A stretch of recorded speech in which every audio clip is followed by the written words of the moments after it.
اعوذ باللہ من الشیطان الرجیم، بسم اللہ الرحمن الرحیم۔ معزز ہاتھین حضرات، جی کی ویلی میں آپ کو خوش آمدید کہتا ہوں۔ آج ہم پاکستان اور انڈیا کی ہسٹری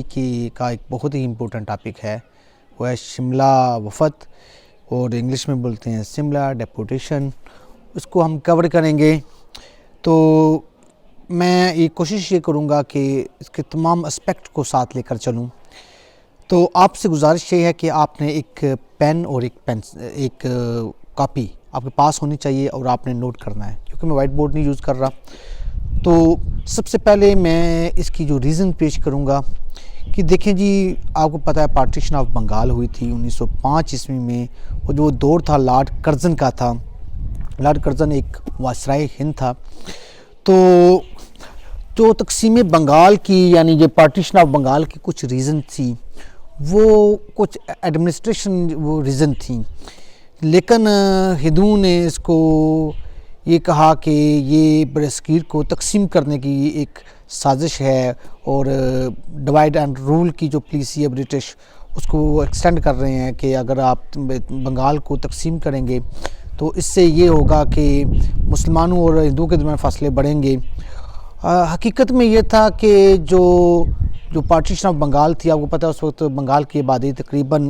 7 کروڑ 80 لاکھ آبادی تھی، اور پورے ہندوستان کا سب سے بڑا جو صوبہ تھا وہ بنگال تھا۔ اور اس میں موجودہ جو ڈھاکہ یعنی بنگلہ دیش کا ایریا ہے، اس کو کہا جاتا تھا ایسٹ بنگال، اور جو باقی تھا جو کلکتہ کا ایریا تھا، اس کو ویسٹ بنگال کہا جاتا تھا۔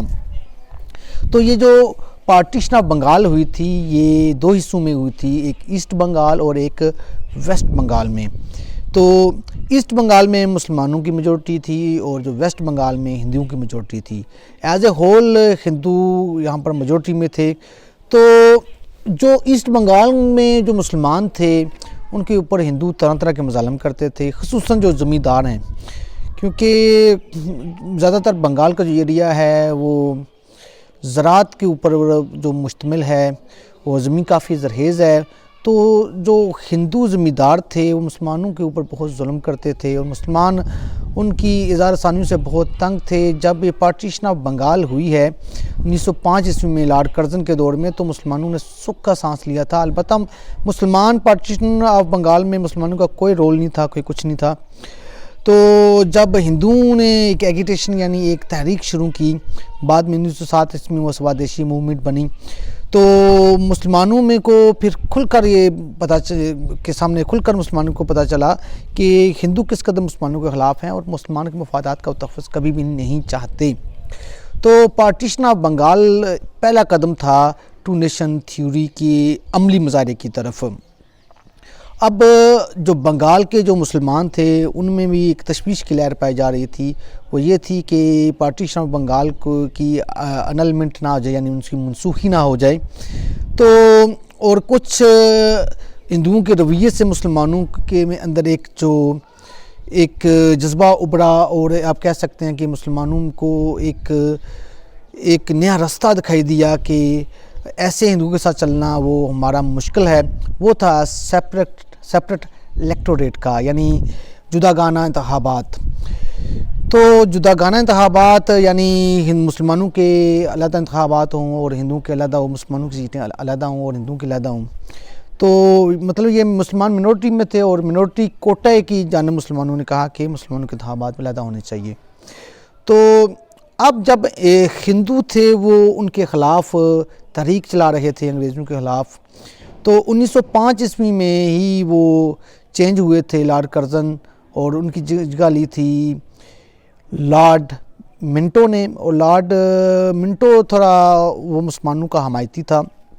اور ادھر سے جو برطانیہ میں جو لیبر پارٹی کی حکومت آئی تھی، نئی لیبر پارٹی کی حکومت آئی تھی، اس نے بھی ہندوستان میں ریفارمز کا سوچا، اور اس کو لیے عملی جامہ پہنانے کے لیے جو لارڈ منٹو ہے اس کو ہندوستان میں بھیجا تھا۔ تو اس نے یہ کیا، اس نے یہ خواہش کا اظہار کیا کہ میں مسلمانوں کے جو رہنماؤں سے ملنا چاہتا ہوں، اور مسلمانوں نے بھی لیٹر لکھا کہ ہمارے کچھ تحفظات ہیں ہندوستان میں، ہم وہ آپ کے سامنے رکھنا چاہتے ہیں۔ تو آخر کار وہ لارڈ منٹو سے شملہ میں وہ ملے، اور اس وفد کی قیادت جو کر رہے تھے وہ سر آغا خان تھے، اور اباؤٹ 70 ممبر تھے، بعض بکس میں 75 لکھا ہے۔ تو اس میں مختلف صوبوں سے مسلمانوں کے عمائدین اور رہنما وہاں پر موجود تھے، پنجاب سے بھی، بنگال سے بھی، اڑیسہ سے بھی، بمبئی سے بھی، مختلف یعنی پورے ہندوستان سے مسلمانوں کا ایک ڈیلیگیشن تھا، وہ وہاں سے وائسرائے میں ملا، اور وائسرائے کے سامنے انہوں نے جو سب سے بڑا مطالبہ رکھا تھا وہ تھا سیپریٹ الیکٹوریٹ کا،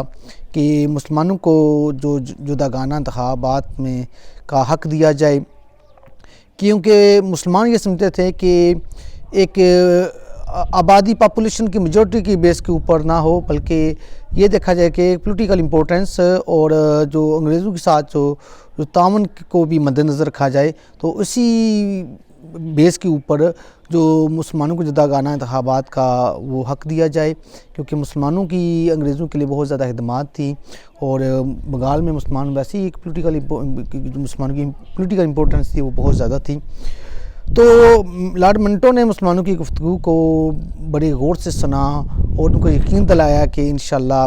ہم اس کے اوپر کام کریں گے، اور ہم آپ کو امید دلاتے ہیں، ہم آپ کو یقین دلاتے ہیں کہ آپ کے مطالبات پورے کیے جائیں گے۔ تو لارڈ منٹو کی باتوں سے مسلمانوں میں کو ایک امید کی کرن نظر آئی، اور ان کو پتہ چلا ہاں ہم بھی یہاں پر اپنا ایک پولیٹیکل رول ادا کر سکتے ہیں، ایک مثبت اشارہ تھا مسلمانوں کے لیے۔ پھر بعد میں شملہ وفد کی کامیابی، یہ آپ کو میں بتاتا چلوں، یہ 1 اکتوبر 1906 عیسوی کو ملا تھا۔ بعض ڈیٹ میں بکس میں صرف وہ ایئر لکھا جاتا ہے 1906، تو یہ آپ یاد رکھ لیں 1 اکتوبر تھی، ٹھیک ہے، اور 1906 تھا۔ تو اب جا کر یہ آپ نے اپنے کاپی کو نوٹ بھی کرنا ہے، سر وفد کی قیادت سر آغا خان کر رہے تھے۔ تو آخرکار مسلمانوں میں جو انڈین کونسل جو ایکٹ تھا 1909 کا، جو منٹو مارلے ریفارمز بھی جس کو کہا جاتا ہے، اس میں سیپریٹ الیکٹوریٹ کا مسلمانوں کو حق مل گیا تھا، اور مسلمانوں کی کامیابی تھی۔ شملہ وفد کی کامیابی کے بعد ہی مسلم لیگ بنی تھی، اور شملہ وفد کے نے جو مطالبات پیش کی تھے اسی کی بیس کے اوپر مسلمانوں کو 1909 عیسوی کی جو ریفارمز تھی، تو اس میں مسلمانوں کو ایک سیپریٹ الیکٹوریٹ کا حق بھی ملا تھا، جو بعد میں اگر سیپریٹ الیکٹوریٹ کا مسلمانوں کو حق نہ ملتا تو پاکستان کبھی نہیں بن سکتا تھا۔ سیپریٹ الیکٹوریٹ ہی نے پاکستان بننے میں اہم کردار ادا کیا تھا،